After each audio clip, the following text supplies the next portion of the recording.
যুক্তরাজ্যের মৌসুমি কৃষি শ্রমিক কর্মসূচি ৫ বছর মেয়াদী করার পরিকল্পনা।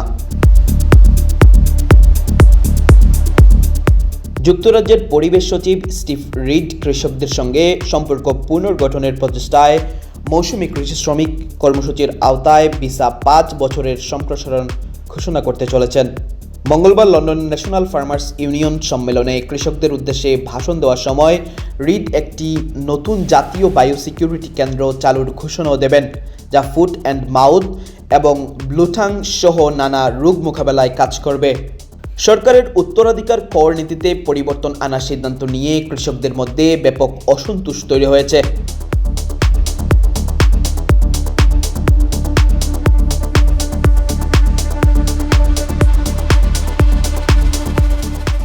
রিচেল রিভসের বাজেটে ঘোষিত এই পরিবর্তন কৃষিখাতকে অবাক করে দেয় বলে জানা যায়।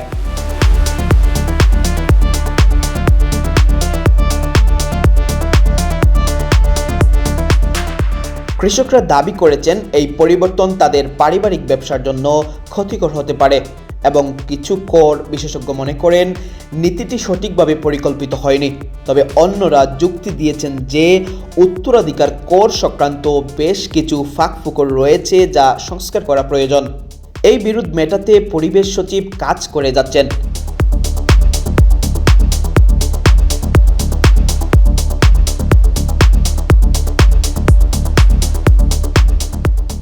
পরিবেশ, খাদ্য ও গ্রামীণ বিষয়ক সচিব হিসেবে রিড বলেন, মূল সমস্যা হলো কৃষকরা তাদের কঠোর পরিশ্রমের জন্য যথেষ্ট আয় করতে পারছেন না। যদি আমি কৃষকদের লাভজনক করতে না পারি তবে আমার মন্ত্রিত্ব ব্যর্থ হবে। তিনি আরও যোগ করেন, আমার লক্ষ্য কৃষিকে আরও লাভজনক করা, কারণ এটাই কৃষি খাতকে টেকসই করে তুলবে এবং দেশের দীর্ঘমেয়াদী খাদ্য নিরাপত্তা নিশ্চিত করবে।